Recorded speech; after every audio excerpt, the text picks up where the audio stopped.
ஸ்ரீ மகாகணபதியே நமக. ஸ்ரீ சரஸ்வதி நமக. ஸ்ரீ குருபியோ நமக.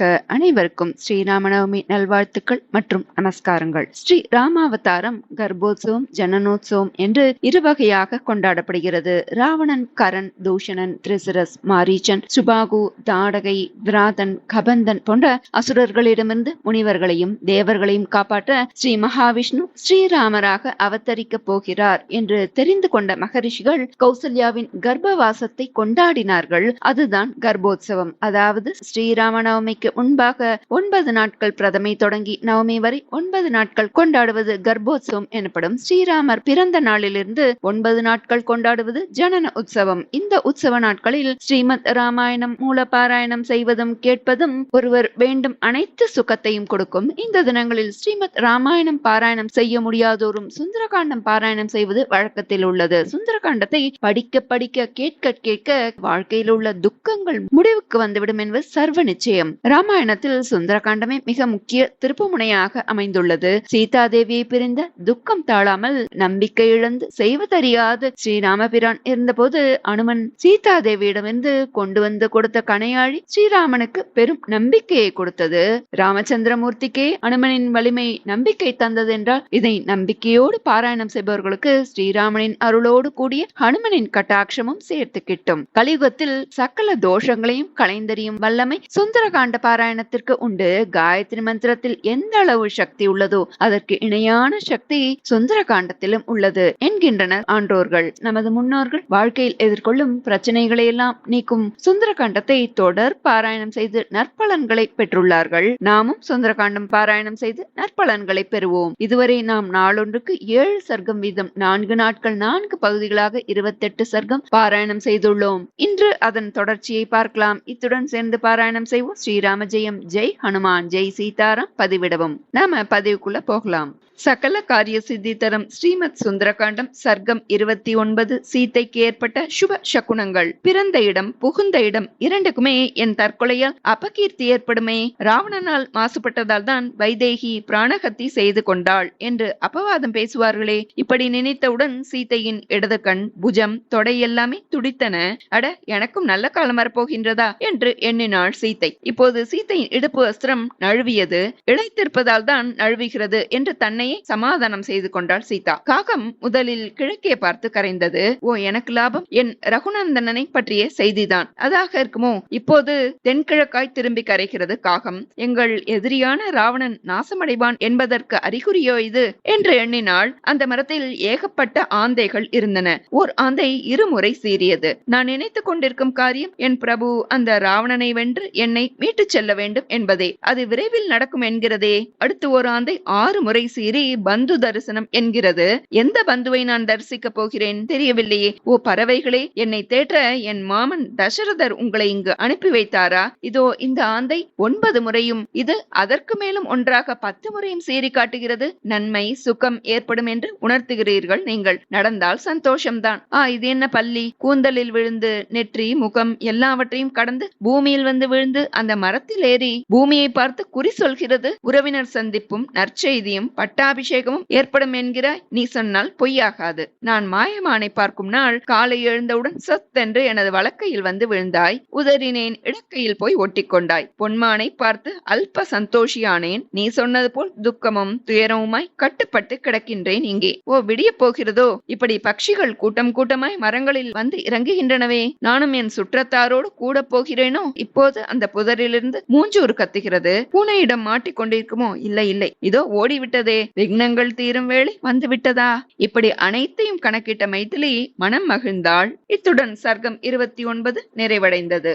சர்க்கம் 30. மாருதி சீத்தையிடம் பேச நிச்சயித்தல். மரத்தின் மேலிருந்து அனைத்தையும் கவனித்துக் கொண்டிருந்தார் ஆஞ்சநேயர். எண்ணற்ற வானரர்கள் 4 திசைகளிலும் தேடுகின்ற சீத்தையை பார்க்கும் பாக்கியத்தை நான் மட்டுமே பெற்றிருக்கிறேன். இவள்தான் சீத்தை என்பதற்கு நிரூபணமாக ராவணன் வந்து மிரட்டியதும் ராட்சசிகளின் பயமுறுத்தலும் சீத்தையின் புலம்பலும் உதாரணமாயிற்று. நேரமாயிற்று. சீதையை தேடும் போது ராவணனின் பலமும் கோட்டை அமைப்பும் காவலும் புரிந்தது. சீதாதேவிக்கு இனியும் ஆறுதல் சொல்லாதிருந்தால் பிசகு நேரிடும். சும்மா பார்த்துவிட்டு போவது தூத்தனுக்கு அழகல்ல. காப்பாற்றுகிறவர்கள் இருக்கிறார்கள் என்று மனதுக்கு தெரிந்தாலே இவள் உயிர் இவளிடத்தில் தங்கியிருக்கும். ராமனின் துன்பங்களை முயற்சியை இவளுக்கு தெரிவிக்க வேண்டும். அவர் சொன்ன அடையாளங்களை சொல்லி நான் பார்த்து பேசியதற்கு அடையாளமாக ஏதாவது பெற்று போனால்தானே ராமலட்சுமணர்களும் சுக்ரீவனும் நம்புவார்கள். விடிந்தால் எதுவும் செய்ய முடியாது. இவள் பின்னலை கழுத்தில் சுற்றி மரக்கிளையை சோதித்தாளே, இவள் தூக்கு போட்டுக்கொண்டு சாக முயற்சி செய்ய போகிறாள் என்று யூகிக்கிறேன். இவளோடு சமஸ்கிருதத்தில் பேசினால் ராவணனிடமிருந்து நான் இதை கற்று வந்ததாக நினைப்பாள். அல்லது ராவணனோ என்று கூட சந்தேகிக்கலாம். ஏற்கனவே ஏமாந்தவள் கோசல தேசத்து பாஷையில் பேசுவதே சிரேஷ்டமானது. என்னை பார்த்ததும் கத்தி ராட்சசிகளை எழுப்பிவிடாமல் இருக்க வேண்டும். சீத்தையிடம் சொல்ல வேண்டியதை சொல்லி கேட்க வேண்டியதை கேட்கும் வரை இடையூறு ஏற்படுவது நல்லதல்ல. அம்பு இலக்கை அடைவதுதான் எய்தவனுக்கு பெருமை. இல்லையில் அறுவடை சமயத்தில் சூறாவளி காட்டும் பேய் மழையும் பிடித்துக் கொண்டால் போல் ஆகிவிடும். முதலில் பிராட்டியின் பயத்தை தெளிவிக்க வேண்டும். ராமன் மேல் இவள் கொண்டிருக்கும் பக்தி தான் என் பலம். ராமச்சரித்தத்தை இங்கிருந்தபடியே சொல்வோம். அவருடைய கல்யாண குணங்களை வர்ணிப்போம் என்று தீர்மானித்தார் ஆஞ்சநேயர். இத்துடன் சர்க்கம் 30 நிறைவடைந்தது. சர்க்கம் 31 ஹனுமான் உரைத்த ராமச்சரித்தம். இக்ஷ்வாகு வம்சத்தில் தசரதர் என்ற ஒப்பற்ற சக்கரவர்த்தி பிறந்தார். அவர் சதுரங்க பலத்தோடு எல்லையற்ற கீர்த்தியோடு அயோத்தியை ஆண்டு வந்தார். வாக்கு தவறாதவர், நீதி நெறியோடு அரசாண்டார். ஒரே நேரத்தில் 10 ரத வீரர்களை வெற்றி கொள்ளும் திறமையால் தசரதர் என்ற பெயர் பெற்றார். மகா புண்ணியசாலி.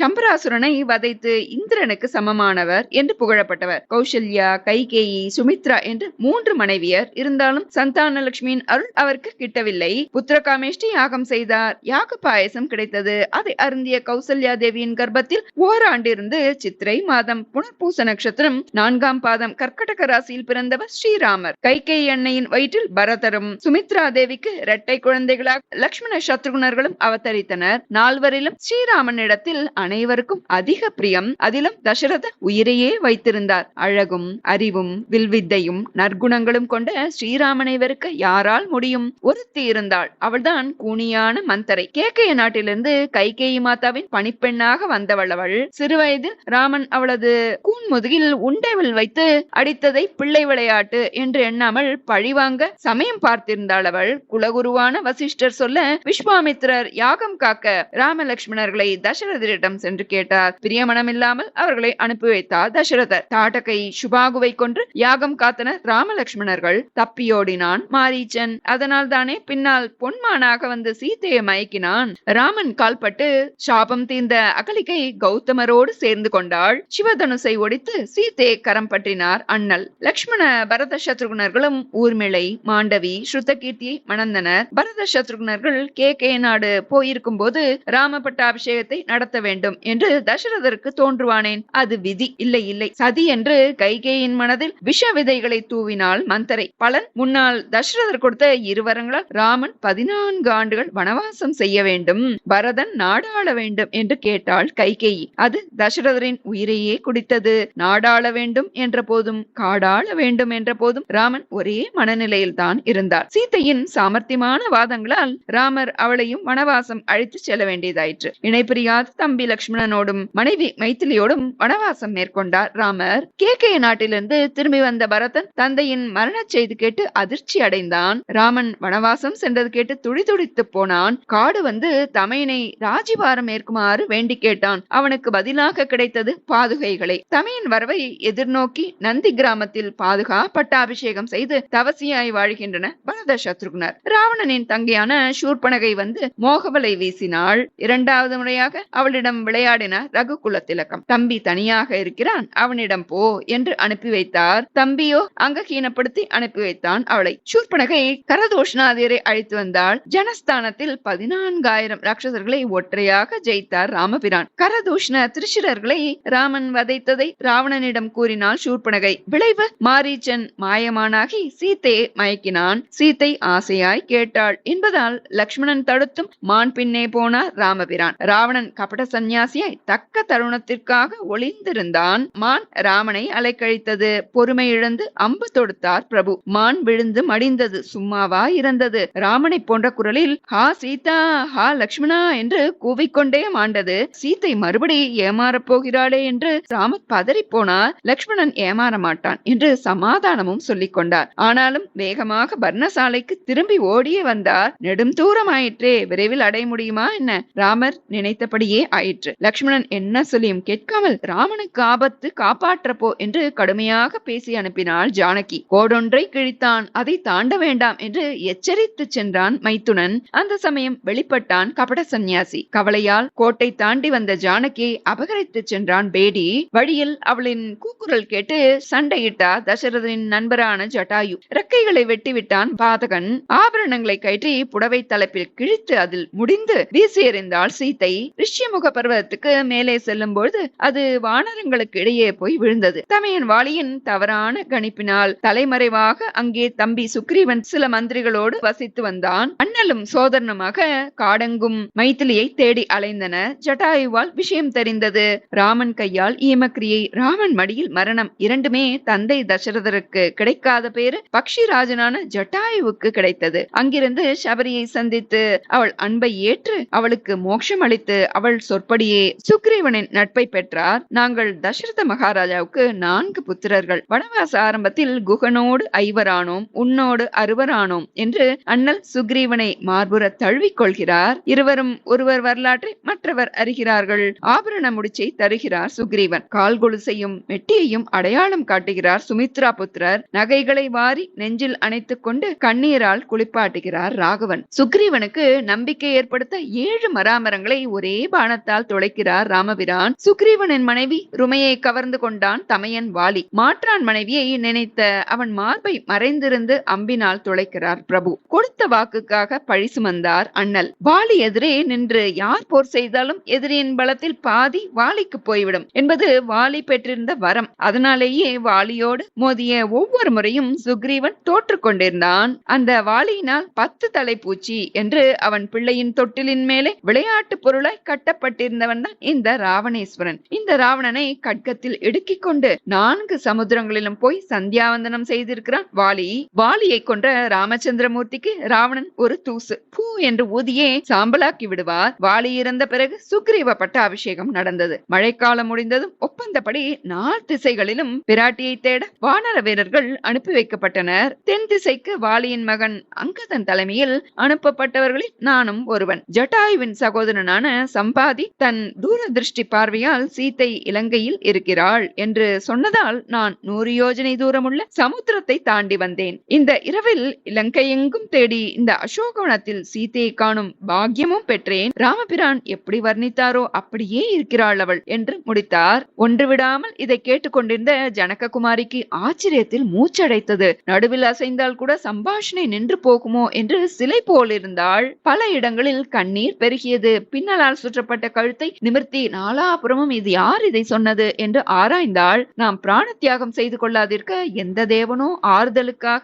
இப்படி சொல்லி இருக்க வேண்டும் என்று எண்ணினாள். பூமாதேவிதான் யாரையாவது அனுப்பி இப்படி பேச செய்திருக்கிறாளோ என்று நினைத்தாள். மறுபடி குரல் வந்த சிம்சுபா விருட்சத்தை ஆராய்ந்த போது மரக்கிளையில் சூக்ஷ்மமாக அமர்ந்திருந்த ஆஞ்சநேயரின் உருவம் மங்களாக புலப்பட்டது சீதைக்கு. காற்று புகாத இடமில்லை என்பார்கள். இந்த லங்காபுரியில் இத்தனை காவல்களை கடந்து என்னை கண்டு மதுர வாசகங்களை பேசிய இந்த புத்திசாலி வாயுகுமாரனாகத்தான் இருக்க வேண்டும். சூரியனுக்கு முன் வரும் அருணனை போல் என் ராமச்சந்திரமூர்த்தி வருவதை அறிவிக்க வந்த வானர சிரேஷ்டன் இவன் என்று முடிவு செய்த சீதை ஆனந்தத்தால் பூரித்து போனாள். இத்துடன் சர்க்கம் 31 முடிவடைந்தது. சர்க்கம் 32 சீதையின் சம்சயம். தூத்தனுக்குரியது வெண்மை என்ற இலக்கணப்படி ஆஞ்சநேயர் அணிந்திருந்த வெள்ளை வஸ்திரத்தை பார்த்தாள் சீதை.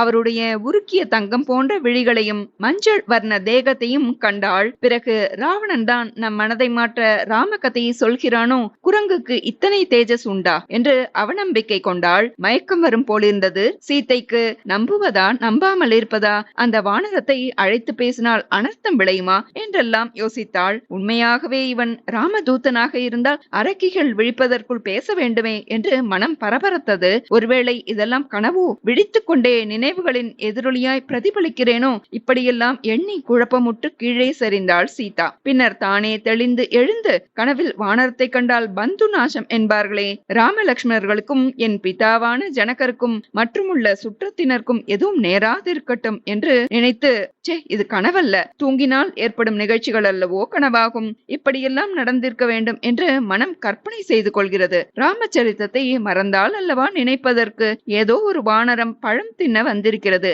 அது என்னை கண்டு பயப்பட, நான் அதை கண்டு பயப்படுகிறேன். என் திசை தெய்வங்களே, என் செவிப்புலன் பழுதாகவில்லை, நான் கேட்டது நிஜமாகட்டும் என்று பிரார்த்தித்தாள். இத்துடன் சர்க்கம் 32 நிறைவடைந்தது. சர்க்கம் 33 ஹனுமன் சீதை சம்பாஷணை.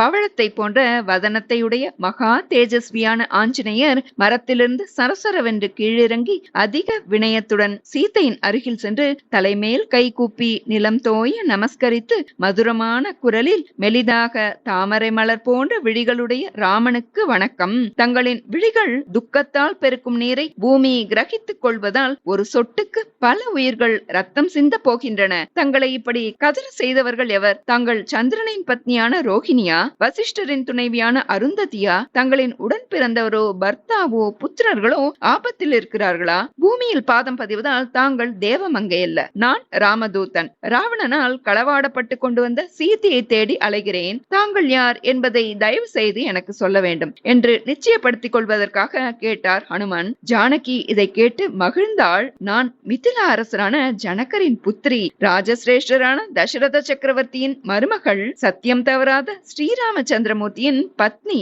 என் பெயர் சீதை. வில்லொடித்து என்னை மணந்த ராகவனுடைய நகரத்தில் 12 ஆண்டுகள் சுகபோகமாய் வாழ்ந்தேன். 13வது வருடம் ராஜா ராமனுக்கு யுவராஜ அபிஷேகம் நடத்த நிச்சயித்து நாள் குறித்தார். அவருடைய மனைவியான கைகேயி ராமனுக்கு பட்டாபிஷேகம் செய்தால் உண்ணாவிரதமிருந்து உயிர் விடுவதாக அச்சுறுத்தினாள். ராமனை காட்டுக்கு அனுப்புவதான வரத்தையும் கேட்டாள். தசரத மகாராஜா வாக்கு தவறாதவர். கண்ணீரோடு மதிமயங்க, உனக்கு உரிமையான ராஜ்யத்தை எனக்கு தானமாக கொடு என்று கேட்டார். பித்ருவாக்கியத்தை நிறைவேற்ற மர உரி தரித்து வனத்துக்கு புறப்பட்டார் என் பதி. அவர் பெற்றோர்களுக்கு பிரியமில்லாத வார்த்தைகளை கூட சொல்ல மாட்டார். என்னை தன் தாயாருடன் அயோத்தியிலேயே இருக்கும்படி கூறினார். என் பிரபு இல்லாத வைகுண்டமே நரகம் என்று பூமியில் ஜனித்தவள் நான் அயோத்தியில் எப்படி 14 ஆண்டுகளை கழிக்க முடியும்? அதனால் நானும் அவரோடு வனம் வந்தேன். இணை பிரியாத சுமித்ரா புத்திரனும் தமையனுக்கு சேவை செய்ய கூட வந்தார். அபிஷேகத்துக்காக முந்திய நாள் நடத்திய விரதம் வனவாசத்துக்கான விரதமாயிற்று.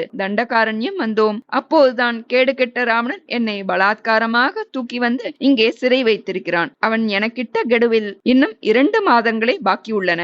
அதன் பின் நான் உயிர் தரியேன் என்றாள் சீதை. இத்துடன் சர்க்கம் 33 நிறைவடைந்தது. சர்க்கம் 34 ஹனுமான் ராமரை வர்ணித்தல். ஆஞ்சநேயர் ஜானகிக்கு ஆறுதலாக ஸ்ரீராகவன் க்ஷேமமாக இருக்கிறார். அவர்தான் என்னை இங்கே அனுப்பி வைத்தார். அவருடைய தம்பி லக்ஷ்மணரும் உங்களுக்கு ஏற்பட்ட கஷ்டத்தை எண்ணி சதா மன வியாகுலமுற்றே காணப்படுகிறார். இங்குள்ள நிலைமையை நானும் நேரில் பார்த்தேன். இளைய பெருமாள் தமையனை தேற்றி வருவதோடு அவர் சௌக்கியத்தையும் கவனித்துக் கொள்கிறார். சீத்தை உடலெல்லாம் மயிர்கூச்செறிய உயிரோடு பிழைத்திருந்தால் சந்தோஷம் வந்தே தீரும் என்ற ஆன்றோர்கள் வாக்கு எத்தனை நிஜம் என்று பூரித்தாள். ஹனுமான் மனநிறைவோடு சற்று அருகில் வந்தார். உடனே சீத்தைக்கு பயம் உண்டாயிற்று. ஐயோ, புத்தி தடுமாறி இவனிடம் ஒளிவு மறைவில்லாமல் சகஜமாய் பேசிவிட்டேனே. ராவணன் அல்லவா குரங்கு வடிவில் வந்து நெருங்குகிறான். ராட்சதர்கள் இஷ்டப்பட்ட ரூபத்தை எடுப்பார்கள் என்பதை அனுபவப்பட்டும் அறியாத முட்டாளாகிவிட்டேனே என்று சோர்ந்து தரையில் அமர்ந்தாள். இதை அறிந்த ஆஞ்சநேயர் சீத்தையை சாஷ்டாங்கமாக நமஸ்கரித்தார். ஆனால் சீத்தை அவரை திரும்பியும் பார்க்கவில்லை.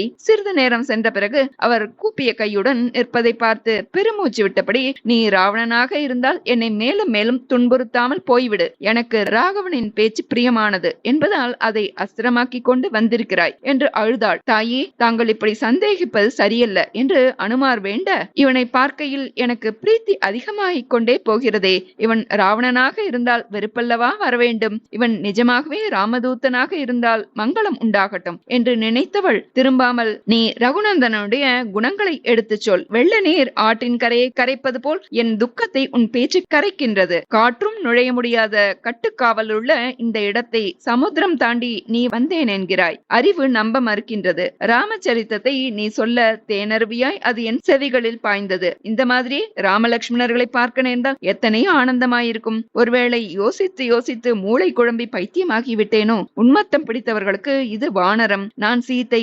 ராவணன் என்னை தூக்கி வந்தான். மாயமானை கண்டு நான் மோகம் கொண்டேன் என்றெல்லாம் தெளிவாக எப்படி தெரியும்? பித்து பிடித்தவர்கள் தங்களையும் தாங்கள் என்ன செய்கிறோம் என்பதையும் அறிய மாட்டார்களே சகோதரர்களே என்று பிரலாபித்தாள். ஆஞ்சநேயர், மாயங்களை நம்பியதாலேயே இந்த துன்பம் என்பதால் நான் மாயாவியோ என்று நீங்கள் சந்தேகிக்கிறீர்கள். ஸ்ரீராமன் தேஜஸில் சூரியன், எல்லோருக்கும் மகிழ்ச்சியை கொடுப்பதில் சந்திரன், கீர்த்தியிலும் பராக்கிரமத்திலும் திருமால், புத்தியில் பிரகஸ்பதி, சௌந்தரியத்தில் மன்மதன். அசத்தியம் அவர் நாவில் வரவே வராது. மதுரமாய் பேசக்கூடியவர், ரமணீயமான பார்வையுடையவர், சத்ருக்களை நாசம் செய்பவர். அந்த மகாரதரை மோசம் செய்த ராவணன் படாத பாடுபடுவான் என்பதில் சந்தேகம் என்ன? கணக்கில்லாத கண்ணுக்கெட்டிய தூரம் வானர சேனைகள் விரிந்து கிடக்க நடுவில் ராமலட்சுமணர்களும் சுக்ரீவனும் தங்களை எப்படி மீட்பது என்ற யோஜனையில் மூழ்கி கிடக்கிறார்கள். லட்சுமணரும் சுக்ரீவராஜாவும் தங்கள் நமஸ்காரங்களை உங்களுக்கு தெரிவிக்க சொன்னார்கள். நான் சுக்ரீவராஜாவின் மந்திரியான மாருதி, அஞ்சனாதேவிக்கும் வாயு பகவானுக்கும் பிறந்தவன். மாயா வேடதாரி அல்ல.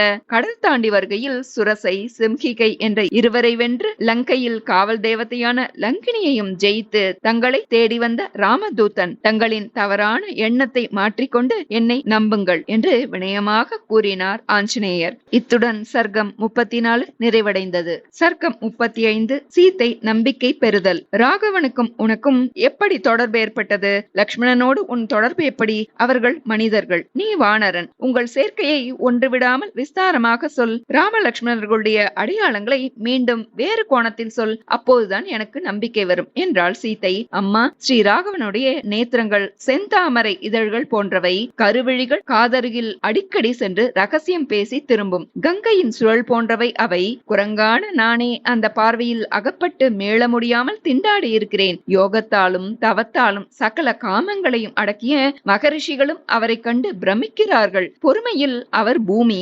அடைக்கலமானவர்களின் சகல கஷ்டங்களையும் அகற்றுகின்றவர். தன்னுடைய ஆச்சாரத்தையும் தர்மத்தையும் ஒரு நாளும் அவர் கைவிட்டதில்லை. அவர் மனிதர்களிடம் ஏற்றத்தாழ்வை பார்ப்பதில்லை என்பது குகனை சகோதரனாக ஏற்ற அப்போதே உங்களுக்கு தெரிந்திருக்குமே. காம குரோதாதிகளுக்கு இடம் கொடுக்காதவர், ராஜவித்யைகளை பூரணமாக அறிந்தவர், ராஜநீதி கற்றவர், அந்தணர்களை பூஜிப்பவர், பெரியோர்களிடம் கர்வமின்றி சந்தேகங்களை வினயமாக கேட்பவர், தனது குலவேதமான யஜுர்வேதத்தில் சமர்த்தர், தனுர்வேதமும் வேதாந்தங்களும் ஐயன் திரிபர கற்றவர், வேதாந்திகளால் கொண்டாடப்படுபவர், விசாலமான தோள்களையும் நீண்ட புஜங்களையும் சங்கு போன்ற கழுத்தையும் பூரணச்சந்திரன் போன்ற முகத்தையும் எலும்புகள் தெரியாத அளவு அளவான சதை அமைப்பையும் துந்துபியின் துவனியை போன்ற குரல் வளத்தையும் ஏற்ற குறைச்சல் இல்லாத மேனியையும் ஷியாமள வர்ணத்தையும் உடையவர் என் பிரபு. மார்பு, மணிக்கட்டு, முஷ்டி இவை மூன்றும் கெட்டியாகவும், வில் போன்ற புருவம், நீண்ட புஜம் இவற்றோடு நாபி, வயிறு, மார்பு இம்மூன்றும் உயர்ந்தும், கடைக்கண், உள்ளங்கை, உள்ளங்கால் இம்மூன்றும் சிவந்தும், பாதரேகை, தலைமுடி, ஆண்குறி இம்மூன்றும் வழுவழுப்பாயும், குரல், நாபி, தேகபலம் இம்மூன்றும் கம்பீரமாகவும், கழுத்து, பாதரேகை இவை உள்ளாழ்ந்தும், நரம்பு தெரியாத பாதங்களையும், நுனிவெட்டுப்படாத மயிர்கால்களையும், சிறிய ஆண்குறியையும், சதை தொய்வுபடாத அடிவயிற்றையும், ஏற்ற குறைச்சலின்றி சமமாய் குடை போல் வட்டமாக விஷாலமான சிரசையும், கட்டை விரல் நடியில் 4 ரேகைகளை உடையவராயும், 2 பல்வரிசைகளும் வழவழப்பாயும், வெண்மையுடனும், யானை, சிங்கம், காளை, புலி இவைகளைப் போல் நடந்து வரும் இவரை பம்பா நதிக்கரையில் முதல் கண்டவன் அடியேன். இவருடைய அழுத்தமான உதட்டு சிவப்பை கோவை பழத்துக்கு ஒப்பிடுவதா, வேங்கை பூவை உதாரணப்படுத்துவதா? முத்தமிட தூண்டும் கண்ணக்கதுப்புகள், தீர்க்கமான நாசி, தலைமயிர், கண்கள், பற்கள், தோல், உள்ளங்கால் இவை பட்டு போல் மிருதுவாய் இருக்கும். தேகம், பிருஷ்டம், கை, கால், விரல்கள், கண், காது இவை நீண்டிருக்கும். முகம், வாய், நாக்கு, உதடு, தாடை, நகம், கை, கால், கண்கள் இவை தாமரை பூ போல சிவந்திருக்கும். பிறருக்கு கொடுப்பதில் மகிழ்ச்சி கொள்ளும் அவரை எவ்வளவு வர்ணித்தாலும் போதாது. சாமுத்திரிகா லட்சணங்களின் வாசஸ்தலமே அவர்தான். சுமித்ரா தேவியின் பிள்ளையாக இருந்தாலும் கௌசல்யா மாதாவால் வளர்க்கப்பட்ட இளைய பெருமாள் சிவந்த நிறமுடையவர், அழகிலும் குணங்களிலும் தமையனை ஒத்தவர். ஆனால் அநியாயத்தை கண்டுவிட்டால் படமெடுத்த நாகமாய் சீருவார். ராமன் காடு செல்ல வேண்டும் என்ற போது கொதித்திருக்கிறார். அண்ணனின் நிழல் போன்றவர், பிறரால் ஜெயிக்க முடியாதவர். முதலில் ராமலட்சுமணர்களை கண்ட சுக்ரீவன் தாங்கள் இப்போது என்னை கண்டு சந்தேகித்து அஞ்சியது போல வாளி அனுப்பிய ஒற்றர்களோ என்று சம்சயித்து பயந்து ஒளிந்து கொண்டு அவர்களை பற்றி அறிந்து வரும்படி என்னை அனுப்பினான். நான் அவர்களை விசாரித்து விருத்தாந்தங்களை எல்லாம் கேட்டறிந்து சுக்ரீவனிடம் அழைத்து வந்தேன். இந்த தோள்கள் அவர்களை சுமக்கும் பாக்கியம் பெற்றிருந்தன. தன்னை போலவே மனைவியை பறிகொடுத்தவர் என்பதனாலும் உங்களது ஆபரண மூட்டை எங்களிடம் விழுந்ததாலும் அவருக்கு எங்கள் அரசனிடம் அன்பும் நட்பும் ஏற்பட்டது. உன்னோடு அருவரான காணோம் என்று உறுதியளித்தார். ஒருவருக்கொருவர் சமாதானம் சொல்லிக் கொண்டனர். உங்களது ஆபரணங்களை ஒவ்வொன்றாய் எடுத்து பார்த்து அண்ணல் கண்ணீர் சொரிந்தார், மயங்கி சரிந்தார். அடியேன்தான் மூர்ச்சை தெளிவித்து ஆறுதல் கூறினேன். மேருமலையின் சிகரங்களில் ஒன்றான மால்யவான் என்ற கொடுமுடியில் சம்வர்த்தகம் என்ற காலாக்னி எப்பொழுதும் கொழுந்து விட்டெறியும். அதுபோல பிரிவென்ற துக்காக்னி ஸ்ரீராமனது மனதிலே கொழுந்து விட்டெறிகிறது. ராகவன் இரவுகளில் பெருமூச்சு விட்டு புரளுகிறாரே அன்றி உறங்குவதில்லை. ஆறோ அருவியோ மலையோ சோலைகளோ எதை கண்டாலும் உங்கள் ஞாபகம்தான். வாலியை கொண்டு ராஜ்யத்தை ராமர் மீட்டு தருவதென்றும் தங்களை தேடு கண்டுபிடித்து வானர சேனைகளுடன் சுக்ரீவன் உதவுவதென்றும் பிரதிஜை செய்து கொண்டனர். சொன்னபடி வாலியை கொண்டு கிஷ்கிந்தைக்கு அரசனாக்கினார் ராமர். வானர சேனைகள் 4 திக்கிலும் உங்களை தேட புறப்பட்டன. இப்படித்தான் ராம லட்சுமணர்களுக்கும் வானரர்களுக்கும் சம்பந்தம் ஏற்பட்டது. கிளைக்கு கிளைத்தாவும் குரங்கான எனக்கும் லோகமாதாவான உங்களுக்கும் பேசும் யோகமும் கிட்டியது. வாலி மகனான அங்கதன் தலைமையில் விந்திய மலைச்சாரலில் வழி தெரியாமல் தடுமாறி குகைக்குள் புகுந்து கஷ்டப்பட்டோம். வந்த காரியம் முடியாததால் உபவாசம் இருந்து உயிரை விட தீர்மானித்தோம். அப்பொழுது கழுகுகளின் அரசனான சம்பாதி தன் தூர திருஷ்டி பார்வையால் தாங்கள் இங்கிருப்பதை கண்டறிந்து சொன்னார். ராம காரியத்துக்கு உதவியதால் கரிந்திருந்த அவரது சிறகுகள் புத்துயிர் பெற்று பறக்கும்படி ஆயின. அதன் பிறகு ஜாம்பவான் தூண்ட நான் சமுத்திரத்தை கடந்து இலங்கை முழுவதும் அலசி ஆராய்ந்து தங்களை காணும் பேறு பெற்றேன். தாயே, இப்போதாவது தங்களின் சந்தேகம் தீர்ந்ததா? மனதில் இருக்கும் சந்தேகம் நீங்கினால்தான் தெளிவாக பேச முடியும். நான் கடலை தாண்டியது வீணாகவில்லை. நான் போய் சொல்ல வேண்டியதுதான் தாமதம். ராம லட்சுமணர்கள் வானர சேனையோடு இங்கு வந்திறங்கி ராவணனை பந்துமித்திரர்களோடு யமபட்டணம் அனுப்புவார். வாயு பகவானுக்கு நான் மகனாக பிறந்த வரலாற்றையும் கேளுங்கள். கேசரி என்ற வானர சிரேஷ்டன் மால்யவான் என்ற பர்வதத்தில் வாழ்ந்து கொண்டிருந்தார். அப்போது சம்பசாதனன் என்ற அசுரன் தங்களை இம்சிக்கிறான் என்று முனிவர்கள் கேசரியை சரணடைந்தனர். கேசரி ரிஷிகளுக்கு அடைக்கலம் தந்து கோகர்ண பர்வதத்துக்கு சென்று அசுரனை சம்ஹரித்தார். அந்த சமயம் கேசரியின் மனைவியான அஞ்சனா தேவிக்கும் வாயு பகவானுக்கும் மகனாக நான் பிறந்தேன். பிறந்தவுடன் சூரியனை பழமென்று நினைத்து தாவி பிடிக்க பாய்ந்தேன். அது ராகு சூரியனை பற்றும் நேரம். ராகுவால் எனக்கு கேடு நேர்ந்து விடக் கூடாது என்று தேவேந்திரன் வஜ்ராயுதத்தை வீசி தடுக்க முயல ஆயுதம் என் தாடையில் பட்டு வீங்கியது. அதனால் எனக்கு ஹனுமான், ஹனு என்றால் தாடை, ஹனுமான் என்ற பெயர் ஏற்பட்டது. ஹனுமான் பேச பேச சீதைக்கு நம்பிக்கை பிறந்தது. அவள் கண்களில் ஆனந்த பாஷ்பம் பெருகியது. ஆஞ்சநேயரை கண்குளிர பார்த்தாள். தாயே, என்னை அற்பமாக எண்ண வேண்டாம். தாங்கள் அணு அணுவாய் அறிந்திருக்கும் ராமனை நான் முழுமையாக விளக்கிட முடியுமா? ஏதோ அறிந்தவரை கூறினேன். தாங்கள் சொல்லும் பதிலை வாயு வேகத்தில் திரும்பி சென்று ராமபிரானிடம் கூறி அவரை இங்கு அழைத்து வருவேன் என்று முடித்தார் ஆஞ்சநேயர். இத்துடன் சர்க்கம் 35 நிறைவடைந்தது.